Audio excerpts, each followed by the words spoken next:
Hi everybody, welcome back to my channel. Today we're going to do another episode in the DIY Dollar Tree Farmhouse Easter egg series, and we're going to do cotton twine eggs. I'm going to teach you two different ways. We're going to use any plastic eggs that you want from wherever you want. These ones are from the Dollar Tree, large, small, it's up to you. We're also going to use some cotton twine.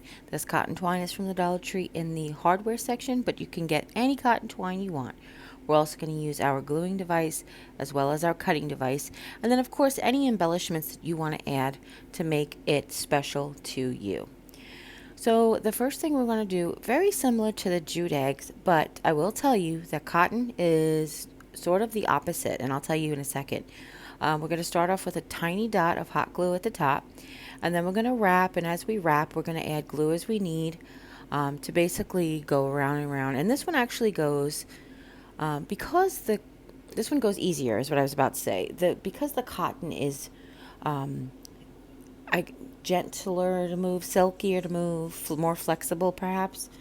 It does actually wrap so nicely from the point towards the center of the egg, which is sort of the opposite of the jute eggs. The jute eggs actually wrap easier from the middle of the egg down towards the point, just because of the way that it wants to naturally go back into its shape.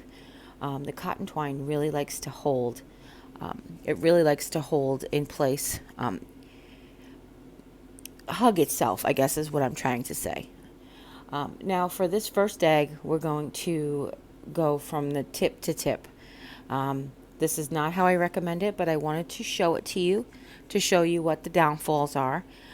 Some people just think it's just easier to just keep going than to stop and start. So I wanted to just do this egg for you so you guys can see what the benefits are of one continuous, the benefits of starting and stopping than one continuous thread motion. So just the opposite of, like I said, of the jute, as you start to taper back towards the other tip, the silkiness of the cotton twine on the plastic egg wants to kind of slide towards the tip a little bit, which makes it a little bit harder to go from the middle to the tip.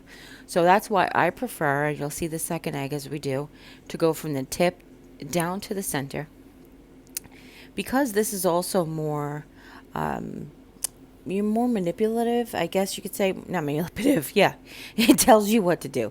It's more manipulatable. Manipulatable. There's a word. It's easier to manipulate than what you can do is twist it more before you glue it, and that actually just makes it hug the egg better, and it keeps the spaces between them, between the rows, really nicely and tight. But once you put the glue down, that's it. You know, this cotton twine, unlike the jute, doesn't come off the glue very easy because the cotton does like to absorb it a lot more than the jute does. So I'm using my popsicle stick, and I'm having to glue one row at a time. And you can see it's not the easiest thing. You know, like I was just as frustrated doing this way than I was doing the jute the other way. But that's why I'm here, to show you guys all the different ways to do it so that you can find out what works best for you. Unlike doing a bowl, the amount of tapering that happens on the egg is just a little bit more severe. Like a bowl is a little bit rounder. You know, obviously a bowl is more spherical than oval, but it doesn't get such sharp angles. That peak of that egg just is a tiny bit more sharp angled than the actual, than an actual ball would be. So like a little bit different than when we wrapped ornaments at Christmas time, or snowballs, I think. Do we do snowballs in jute? I don't know, one of those things. Anyhow, but you want to always be careful with the hot glue in your fingers.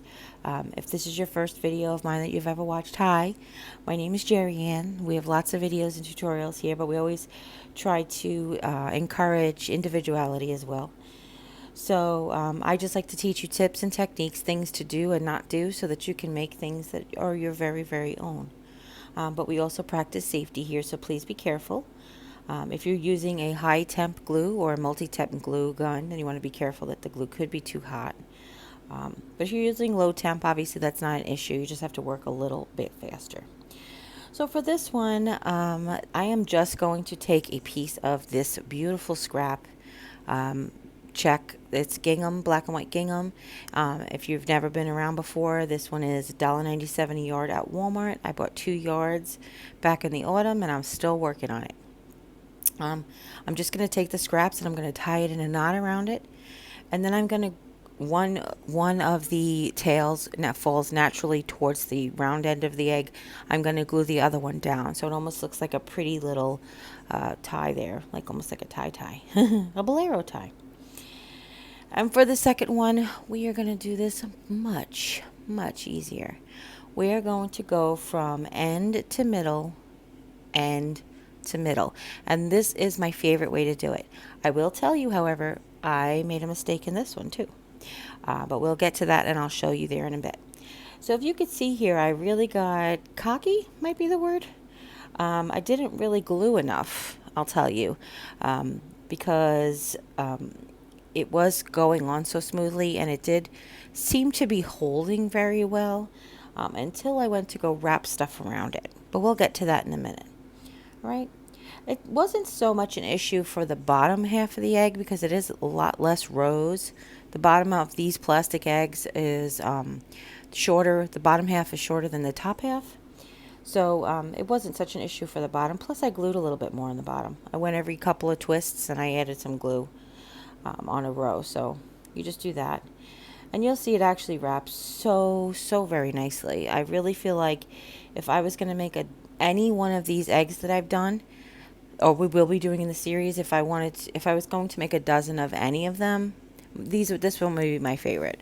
This cotton jute would be my favorite. I have a lot of them that I love. I love the moss one that you'll see coming up, and the decoupage ones or whatever. But this one is truly like my favorite look. Okay, I don't know. Maybe because I collect all the white ceramics and I like white. Maybe, I don't know. But now we've stopped right at the seam, right at the joint. We've just put the glue around that bottom edge of string right around the middle. And then we're going to go back to the top and we're going to meet it down in the middle. Now, unlike the jute, we did this with the jute string, and we actually, it left a very odd shaped space. This will not happen for me here because there is no variation in the thickness of the cotton twine. It is all one even thickness of cotton twine around the whole thing. So we don't have to worry about getting that variation that might come with the jute. So for this one, going top to down, now you can see right there, Jeri's gotten very cocky and she's just wrapping like a little bugger, isn't she?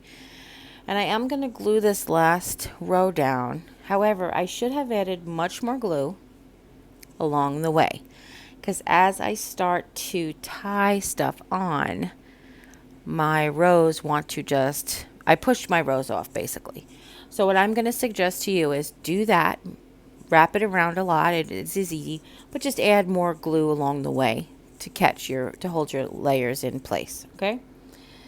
What we're going to do here is we're going to end up using the burlap with the white polka dots, which is the look that I really enjoy. And then I'm going to trim this down because as it is, it would have been okay like this, but it really would have taken up a big section of the egg. And I really wanted to make these eggs more prominent than the actual decorations. So I've cut this down. I made basically a section that's going to be the tie around was about 1 dot plus a half dot, and then the section I'm going to use to make the bow was just about 1 dot's width. And I just tied a bow. You could do all kinds of different fancy bows if you want to. This one is just a tied bow. Actually, it took me 2 shots, but I got it on the second shot. How I tie bows, there's lots of different ways, but this one is just like you would tie your shoelaces. I don't pull it tight, very tight on this one, and Melissa at 4 Quarter Crafts made a good point that sometimes the paint can flake off on these painted burlaps from the Dollar Tree. So if you can try to avoid not pulling it too tight so that happens, that's wise. So what I'm doing here is I'm just manipulating the bow around. I'm twisting the tails around so that they're both facing me. This is just one way I like to do it. As I tighten it, I twist the tail around so that they're both facing front. And then I made them even. So you pull a tail, you pull a bow, you pull a tail, you pull a bow, and just do that until you get a nice even bow, all right?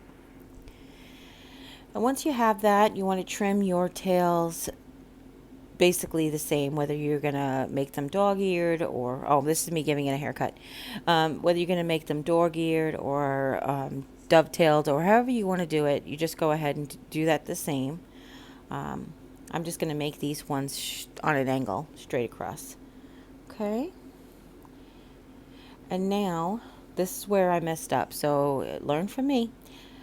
Because I hadn't glued all of those rows down, I ended up pushing a bunch of string up towards the narrow end. Okay, so definitely this is my favorite technique. I just make sure that I will add glue along the way next time. You don't have to glue the whole way, but just periodically more often than what I did. What I had done was glued the very tip on, and then I basically glued the very end on and left the middle just to straggle around there. Okay, so then I wrapped the burlap ribbon around it, glued on the bow, and Bob's your uncle. And now you can see the mess that I created, how I'm trying to fix it. So I'm basically having to take the string and rewrap it while it's glued on both ends, which is a little bit difficult. Pushing the rows down towards the center of the egg so that I can make room for the rows that have been squeezed out at the top of the egg. And I'm just showing you this because if you do make this mistake, you can fix it. And it really does look like a very presentable egg. I hope you really enjoyed this tutorial. If you do, please give this video a thumbs up. I would really appreciate it. If you have any questions at all, leave them in the comments down below. Don't forget to share with friends and family. Anybody you know might be interested in seeing how I made these beautiful eggs. And if you haven't yet, click subscribe, and when you do, a little bell will pop up. When you ring that bell, YouTube will let you know whenever I upload a new video. And as always, take care, God bless, and we'll see you next time. Bye!